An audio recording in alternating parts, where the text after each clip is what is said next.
OBC का बच्चा पढ़ा लिखा होगा, जो बच्चा पढ़ सकता है, जिसकी हालत सही होगी, वही तो बच्चे को पढ़ाता है। क्रीम लेयर लगने का मतलब है जिसके मुंह में दांत हैं उसको चने नहीं मिलेंगे, और जिसके मुंह में दांत नहीं है उसको हम चने देंगे। सहारनपुर में देख लीजिए आप, जनरल महिला थी, तो पहले तो आरक्षण ठीक था ना, लेकिन उसको चुनौती दे दी गई। अब कोर्ट ने कहा कि देखिए, अब सरकार ने जहाँ ओबीसी थी तो इसमें सरकार की तो कोई गलती नहीं है ना, उसने तो कहा कि नहीं जहाँ ओबीसी है वहाँ जनरल कर दीजिए। अब सरकार कह रही है कि नहीं, वहाँ पर भी आयोग बनेगा और उस आयोग के सिफारिशों के बाद आरक्षण लागू होगा। तो आप ये कैसे कह सकते हैं कि सरकार ओबीसी के खिलाफ चल रही है? तो ओबीसी संविधान में कहाँ है सर्वे की बात? विनोद जी देखिए, आप तो सीधा सीधा ये टारगेट कर रहे हैं कि सरकार ने पहले तो जानबूझकर ये रिट दाखिल कराई जी, फिर जानबूझकर फैसला सुनवाया, बिल्कुल जानबूझकर ये सिर्फ आयोग बनाने की बात हो रही है। जी जी, ये आप पूरा प्रायोजित है सब चीजें, ये सारा प्रायोजित है। सरकार हाईकोर्ट को भी चला रही है, सारा प्रायोजित, हाईकोर्ट को भी चला रही है सरकार। पर भारत के संविधान में सामाजिक पिछड़ेपन के आधार पर रिजर्वेशन है, और रिजर्वेशन को इस देश में मुट्ठी भर लोगों ने ऐसे दिखा दिया कि जैसे ये कोई भीख है। रिजर्वेशन जो है ये रिप्रेजेंटेशन है, ये कोई भीख नहीं है। रिप्रेजेंटेशन का मतलब होता है हिस्सेदारी। पर्दे के पीछे आरएसएस है, आरएसएस आरक्षण के खिलाफ है। ये आरक्षण की रिट लगाने वाला कौन है? वैभव पांडे। और हाई कोर्ट में फैसला देने वाले जज कौन है? प्रदीप उपाध्याय। और जो लोग उस समय गुमराह कर रहे थे समाज को कि ऐसा नहीं हो सकता, बहन जी के रहते हुए आरक्षण खत्म नहीं हो सकता, बहन जी की ही सरकार में आरक्षण खत्म हुआ था, और हमें आप जज बना रहे हो तो आप नामित क्यों कर रहे हो? आप उसे ओपन करो ना। उसका एक, जिस तरह से आईएएस और आईपीएस का एक वो बनता है, कमीशन बन रहा है, उसके बाद उसका एग्जाम होता है, संघ लोक सेवा आयोग उसको लेता है, ऐसे ही आप इसमें भी व्यवस्था करिए ना, ताकि जिसमें दम होगा वो आ जाएगा। आप वहां एक जाति विशेष के लोगों को लेकर का आ रहे हो। भी काशीराम जी लीडर थे, काशीराम जी हमारे रियल लीडर थे। मायावती हमारी रियल लीडर नहीं है, मायावती को डेवलप किया गया है योजना बना करके। मायावती लीडर नहीं थी, मायावती ने मुख्यमंत्री के लिए समझौता कर लिया। काशीराम जी का टारगेट देश का प्रधानमंत्री बनना था। प्रधानमंत्री बनते सीबीआई और आईबी उनके हाथ में होती, तो अच्छे लोग आगे आते, और जो देश को लूटने वाले लोग थे उनका तिहाड़ जेल में जाना तय था। इसलिए काशीराम साहब को पीछे लाने। उत्तर प्रदेश में निकाय चुनाव को लेकर हाईकोर्ट ने जो फैसला सुनाया है, अब सरकार ने एक आयोग गठन करने की बात कही है, लेकिन सवाल और बहस अब इस बात को लेकर हो रही है कि आखिर क्या ओबीसी के हक में सरकार काम करेगी, या फिर जो कोर्ट ने फैसला सुनाया है कि जहां पर आरक्षित सीटें थी उनको सामान्य मानकर ही चुनाव कराए जाएं। इन्हीं तमाम मसलों पर बात करने के लिए समाजवादी पार्टी से जुड़े हुए सामाजिक आंदोलन और सामाजिक चीज़ों में भी भाग लेते हैं विनोद तेजियान जी हमारे साथ मौजूद हैं। सर, आपका स्वागत बीजीटी न्यूज़ पर। धन्यवाद बहुत बहुत चौधरी साहब। विनोद तेजियान जी, निकाय चुनाव को लेकर सभी की दलों की निगाहें इस बात पर थी कि आरक्षण क्या होगा। पहले ओबीसी हो गई, उसके बाद कोर्ट ने तारीख पर तारीख दी, लेकिन अब कहा कि जहां आरक्षण है वहां सामान्य कर दीजिए। आप कैसे देखते हैं इस फैसले को? देखिए, ये ओबीसी के 52% लोगों के साथ एक बहुत बड़ा धोखा है, एक षड्यंत्र है। और समस्या ये है कि ओबीसी में यादव, कुशवाहा और कुर्मी, इन 2-3 जातियों को छोड़ करके बाकी लोग सजग नहीं हैं। अगर सजग हों तो ओबीसी का 52% बनता है। भारत का संविधान ओबीसी को संख्या के अनुपात में हिस्सेदारी देने के लिए आर्टिकल 340 व्यवस्था करता है। और लेकिन सामाजिक जागरूकता ना होने के कारण 52 वालों को आज तक 52 नहीं मिल पाया, और जो 27 था उसको छीनने की कोशिश हो रही है। जहां तक आयोग की बात है तो सरकार आयोग बना रही है, लेकिन सरकार किसकी है? देखिए, सरकार जो है पीछे से, पिछले दरवाजे से पीछे आरएसएस है। बीजेपी बिना आरएसएस के कुछ भी नहीं कर सकती, और न्यायपालिका पर उन्होंने इस तरह से कब्जा कर लिया है कि मुट्ठी भर लोगों के हाथ में देश की न्यायपालिका चली गई है। समस्या ये भी सबसे बड़ी देश में खड़ी होगी है। संविधान के खिलाफ फैसले आ रहे हैं लगातार। और मैं आपको इसमें यह कहना चाहता हूं कि जो आयोग बना है ये केवल और केवल एक दिखावा है। अन्यथा आपको मैं थोड़ा सा रिजर्वेशन के मुद्दे पर पिछली उसमें ले जाना चलता हूं कि आज 2022 है। ट्रिपल सर्वे के नाम पर हाई कोर्ट कहता है कि ओबीसी को आरक्षण नहीं मिलेगा। ओबीसी के लोगों को यह समझ लेना चाहिए कि नगर निकाय, पार्षद, नगर निगम का तो ये समाप्त कर दिया है। नौकरियों का देश की तमाम जो सार्वजनिक कंपनियां हैं, जो देश का सरकारी क्षेत्र है, उसको निजीकरण करके, उसका प्राइवेटाइजेशन करके लगातार उधर भी समाप्त कर दिया है। और ये सिलसिला देश में लंबे समय से चल रहा है। समस्या यह है ओबीसी जागरूक नहीं हो रहा। अगर ओबीसी जागरूक हो जाए तो रिजर्वेशन वो दूसरों को देने का काम करेगा, वो इस देश का हुक्मरान बन जाएगा। लेकिन भाई साहब बात यह है ना कि देखिए, सबसे पहले जो सरकार ने जारी की थी लिस्ट, उसमें तो कोई दिक्कत नहीं थी। कहीं एससी था, कहीं ओबीसी था, कहीं जनरल था। सहारनपुर में देख लीजिए आप, जनरल महिला थी। तो पहले तो आरक्षण ठीक था ना, लेकिन उसको चुनौती दे दी गई। अब कोर्ट ने कहा कि देखिए, अब सरकार ने जहां ओबीसी थी तो इसमें सरकार की तो कोई गलती नहीं है ना। उसने तो कहा कि नहीं, जहां ओबीसी है वहां जनरल कर दीजिए। अब सरकार कह रही है कि नहीं, वहां पर भी आयोग बनेगा और उस आयोग की सिफारिशों के बाद आरक्षण लागू होगा। तो आप ये कैसे कह सकते हैं कि सरकार ओबीसी के खिलाफ चल रही है? ऐसा है, मैं इस बात को इसलिए कह सकता हूं कि ओबीसी की जब तक ये अगर समस्या जो खड़ी हो रही है, ये जनगणना की वजह से हो रही है ना, जातिवार जनगणना। ये बहुमत की सरकार चल रही है देश में। जब ये बिना ट्रिपल सर्वे के सुदामा आरक्षण देश में लागू कर सकते हैं, आर्थिक आधार पर, भारत के संविधान में सामाजिक पिछड़ेपन के आधार पर रिजर्वेशन है। और रिजर्वेशन को इस देश में मुट्ठी भर लोगों ने ऐसे दिखा दिया कि जैसे ये कोई भीख है। रिजर्वेशन जो है ये रिप्रेजेंटेशन है, ये कोई भीख नहीं है। रिप्रेजेंटेशन का मतलब होता है हिस्सेदारी। डेमोक्रेसी में अगर रिप्रेजेंटेशन नहीं है तो डेमोक्रेसी जीरो है। तो ये धीरे धीरे रिजर्वेशन को समाप्त करके देश की डेमोक्रेसी को भी खत्म करेंगे इस देश की। पर्दे के पीछे आरएसएस है। आरएसएस आरक्षण के खिलाफ है। आरक्षण भारत के संविधान के खिलाफ है। आरक्षण संविधान में ही तो है। विनोद जी, जिस जातियों पर सत्ता में आई भाजपा, आप कह रहे हैं कि उसी जाति के साथ आरक्षण खत्म करने की बात हो रही है? बिल्कुल। ओबीसी वर्ग भाजपा का पेट वोटर है। ये उसके साथ हम धोखा क्यों करेंगे? वो इसलिए करेंगे कि वो धीरे धीरे स्लो पॉइजन की तरह काम करते हैं। उन्होंने तो कर दिया। आप ये बताइए, जो निजी क्षेत्र चल रहा है, जो सरकारी क्षेत्रियों को निजी क्षेत्र में, क्या ये आरक्षण नहीं समाप्त हो रहा है? सारा नौकरियों का तो खत्म ही हो गया। जिस तरह से निजी क्षेत्र में कंपनियों को बढ़ावा दिया जा रहा है और सरकारी क्षेत्र को खत्म किया जा रहा है, तो ये आरक्षण नहीं खत्म हो रहा है। केवल अब ये जो राजनीतिक है, मैं इसमें यहां ले जाना चाहता हूं, आप मेरी बात को इस तरह से समझ जाएंगे। ये आरक्षण की रिट लगाने वाला कौन है?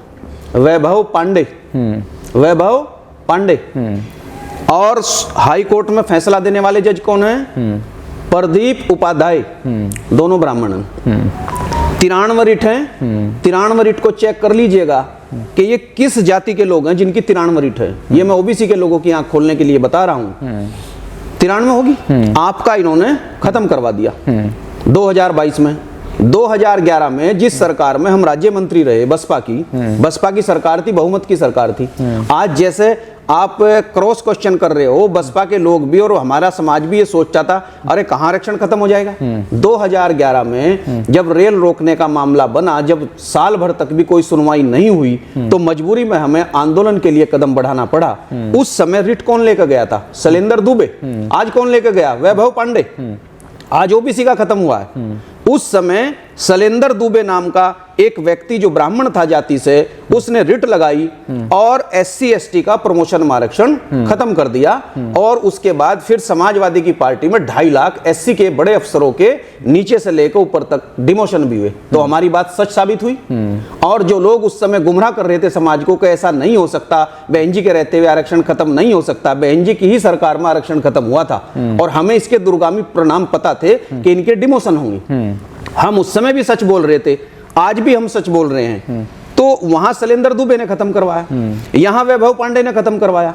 अब मैं थोड़ा सा, सरकार का क्या रोल है? अगर जज हैं या रिट दाखिल करने वाले ब्राह्मण हैं, तो सरकार कह रही है कि आप ब्राह्मणों जाइए और ओबीसी और एससी का आरक्षण खत्म कराइए। देखिएगा, सरकार का ये दोष है कि सरकार के जो स्टैंडिंग काउंसिल है, सरकार जिनको वहां खड़ा करती है, अधिवक्ता है सरकार की, गवर्नमेंट का अधिवक्ता नहीं होता हर केस में। बिल्कुल। ये लोग क्या कर रहे? जब भारत के संविधान में सामाजिक पिछड़ेपन के आधार पर रिजर्वेशन है, तो ये जो ट्रिपल वाला केस है, अभी जो इन्होंने 10% ईडब्ल्यूएस के नाम पर आरक्षण दिया, उसमें कौन सा सर्वे हुआ? उसमें कौन सा सर्वे हुआ है? और उसको सुप्रीम कोर्ट ने भी सही ठहरा दिया।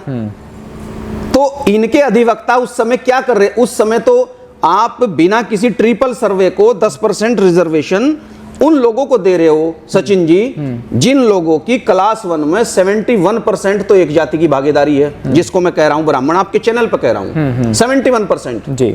और बाकी जो 2 जातियां और हैं, लगभग 19% उनकी है। तो कितना हो गया टोटल मिलाकर के? 90। और पूरा देश 10 में है। तो जिनके पास पहले से ही देश की क्लास 1 की नौकरियों में 90% कब्जा हो, 10% उनको और दिया जा रहा है, और उनको दिया जा रहा आर्थिक आधार पर, और भारत के संविधान में आर्थिक आधार पर व्यवस्था ही नहीं है।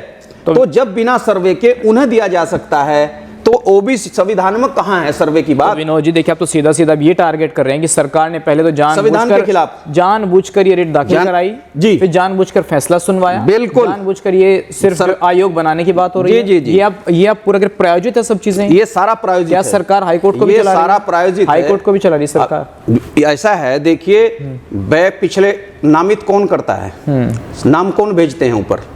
और अगर यही तो सबसे बड़ी समस्या ही देश में ये होगी, अगर कॉलेजियम सिस्टम बन जाए। भाई आप एक बाबू को भी उसका एग्जाम लेते हैं, उसका इंटरव्यू होता है, एक दरोगा आपका हो रहा है, उसका एग्जाम होगा, तहसीलदार का एग्जाम हो रहा है। एक तरफ आप मेरिट की बात कर रहे हो, मेरिट में हमारे बच्चे सुनीता मेघवाल ने ऑल इंडिया में टॉप कर दिया, टीना डाबी ने ऑल इंडिया में टॉप कर दिया, तो मेरिट में हम कहां पीछे रह रहे हैं? आप ये बताइए, जब आप जज बना रहे हो तो आप नामित क्यों कर रहे हो? आप उसे ओपन करो ना। उसका एक, जिस तरह से आईएएस और आईपीएस का एक वो बनता है, कमीशन बन रहा है, उसके बाद उसका एग्जाम होता है, संघ लोक सेवा आयोग उसको लेता है, ऐसे ही आप इसमें भी व्यवस्था करिए ना, ताकि जिसमें दम होगा वो आ जाएगा।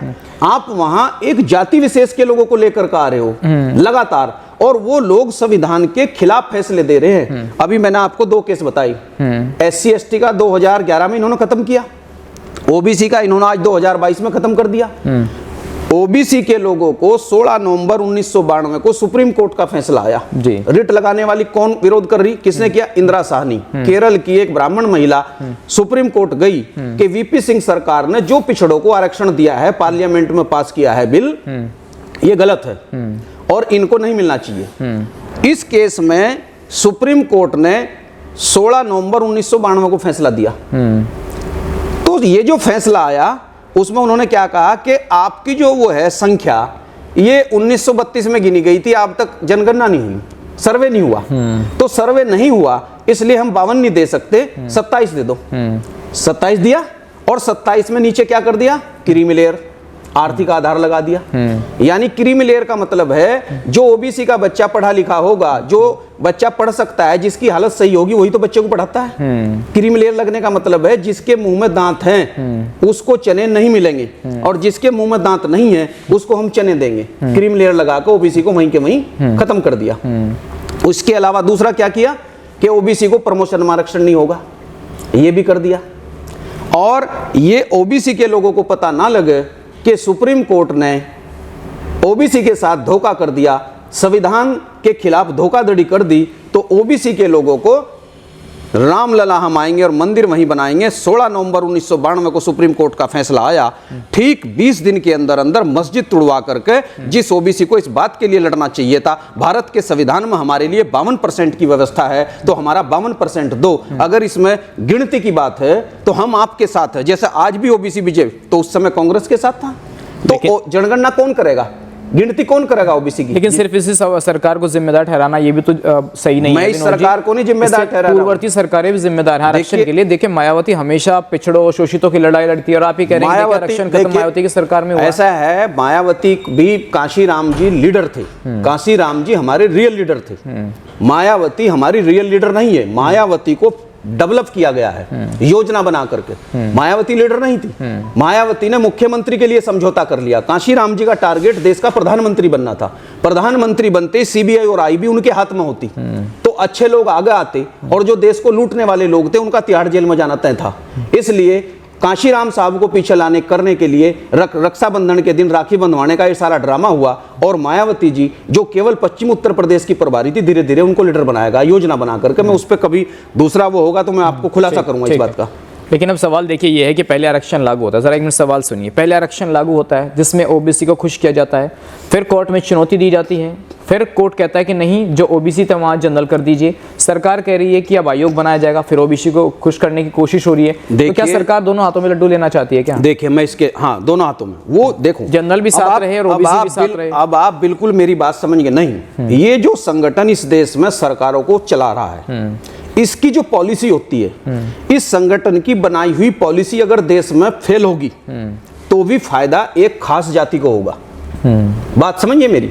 अगर इस संगठन के द्वारा बनाई गई पॉलिसी पास होगी तो भी एक खास जाति को फायदा होगा। अभी मैं आपको पठान पिक्चर पे इसका बताऊंगा आपको किस तरह से, और पहले पद्मावती पे हुआ था, ठीक यही रिजर्वेशन है। पहले टाइम में जब हम छोटे छोटे बच्चे थे, गांव में रहते थे, हमारी पृष्ठभूमि गांव की है, तो रात को अक्सर जो है कि भाई चोर आ गए और फला के घर पे इस तरह से डले फेंक दिए।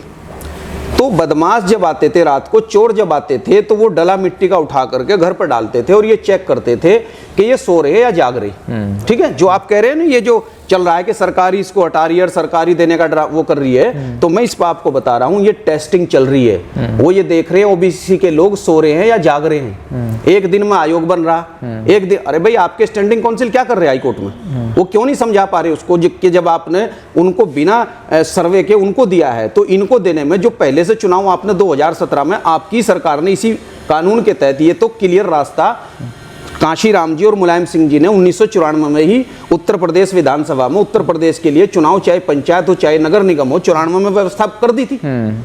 94 के बाद 95 में चुनाव हुआ इसी व्यवस्था पर, जो अधिनियम लाए थे, और जिसमें ओबीसी को और SC ST के लिए सीटें आरक्षित हुई थी। फिर 2005 के बाद 2010 में चुनाव हुआ, यही नगर निकाय, उसके बाद 15 में लगातार चल रहा है, और 2017 में खुद इसी सरकार ने कराया। अब ट्रिपल सर्वे की बात आ गई है। तो ये एक टेस्टिंग है, इनको पूरा रिजर्वेशन खत्म करना है। ये देख रहे हैं कि ओबीसी के लोग जाग रहे हैं या सो रहे हैं।